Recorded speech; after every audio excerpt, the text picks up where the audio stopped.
নমস্কার বন্ধুরা, variety of cooking থেকে সবাইকে স্বাগত। নিশ্চয়ই আপনারা সবাই ভীষণ ভালো আছেন। আজকে আমি খুব মুখরোচক একটা রেসিপি নিয়ে এসেছি আপনাদের মাঝে।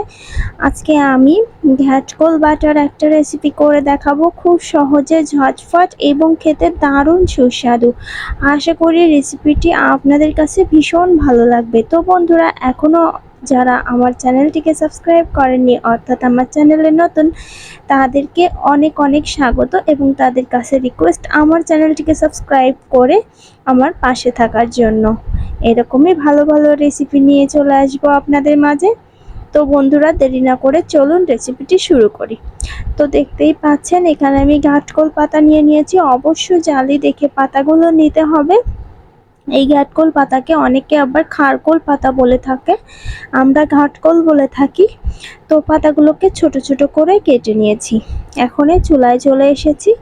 চুলায় কড়াইটা একটু গরম করে নিয়েছি, তার উপরে ঘাটকোল পাতাগুলো দিয়ে দিচ্ছি।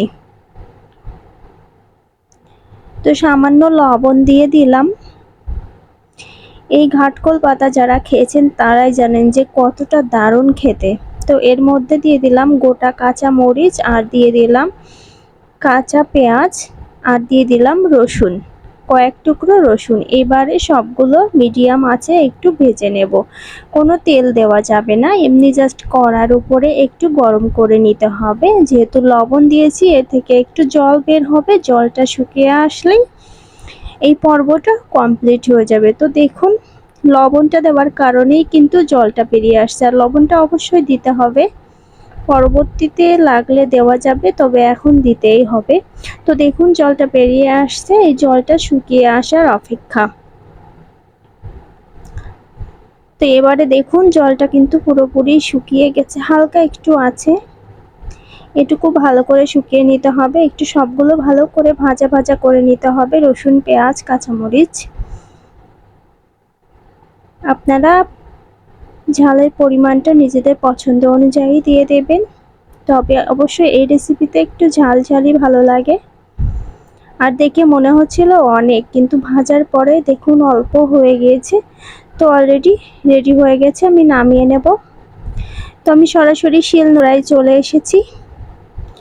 প্রথমে গোটা জিরে দিয়ে দিলাম 1 চামচের মতো, একটু জল দিয়ে ভালো করে বেটে নেব। গোটা জিরেটা খুব সুন্দর মিহি করে বেটে নিচ্ছি। দুবার তিনবার ঘুরিয়ে ঘুরিয়ে বেটে নিয়েছি। এখন যে ঘাটকোলটা ভেজে রেখেছিলাম সেই মিশ্রণটা দিয়ে দিলাম।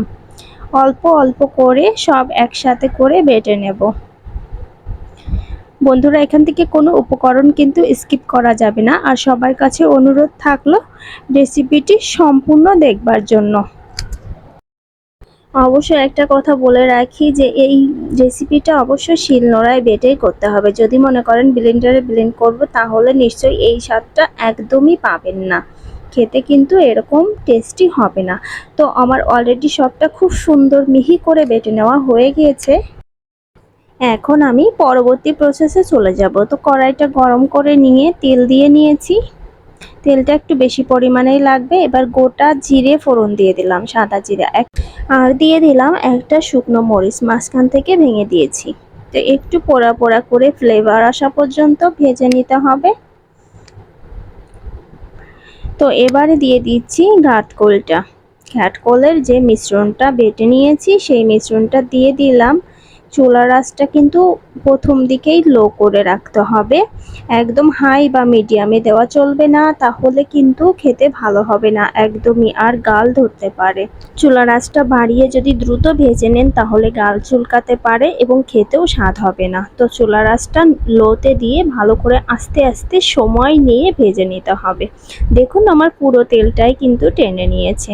দেখে মনে হবে ঘাটকোলের মিশ্রণটা অল্প পরিমাণে অল্প তেল দেবেন, তা কিন্তু নয়। বেশি তেল দিলেই তেলটা টেনে নেবে এবং খেতেও কিন্তু তেল তেল একটু সুস্বাদু হবে। তো আমি খুব সুন্দর করে ভেজে নিচ্ছি, বারবার নেড়ে চেড়ে। দেখুন, অলরেডি চুলায় কিন্তু লেগে যেতে শুরু করেছে। এই কালারটা দেখলেই বোঝা যায়, আর কড়ার গায়ে থেকে ছেড়ে দেবে। এই যে লেগে যাচ্ছে, পরবর্তীতে ছেড়ে ছেড়ে দেবে, বুঝতে হবে যে তখন রেডি হয়ে গিয়েছে। কালারটা কত সুন্দর এসেছে, আর দারুণ একটা ফ্লেভার আসছে যেহেতু এখানে রসুন আছে। তো বন্ধুরা দেখুন, দেখে বোঝা যাচ্ছে কিন্তু ঘাটকোলটা পুরোপুরি রেডি হয়ে গেছে। আমি চুলাটা অফ করে দিচ্ছি। তো বন্ধুরা রেডি হয়ে গেছে ঘাটকোল বাটা। আশা করি রেসিপিটি আপনাদের কাছে ভালো লেগেছে। আপনারা একবার বাড়িতে এভাবে ট্রাই করবেন, অবশ্যই অবশ্যই ভালো লাগবে, আর আমাকে কমেন্ট বক্সে জানাবেন কেমন হয়েছে। তো বন্ধুরা এভাবেই আপনারা সবাই আমার পাশে থাকবেন, যারা চ্যানেলটিকে সাবস্ক্রাইব করেনি সাবস্ক্রাইব করে পাশে থাকা বেল আইকনে ক্লিক করে দেবেন। এভাবেই আমাকে সঙ্গ দেবেন, আমার রেসিপিগুলো আপনারা কালেক্ট করবেন, বাড়িতে তৈরি করবেন, খেতে অসাধারণ সুন্দর হবে।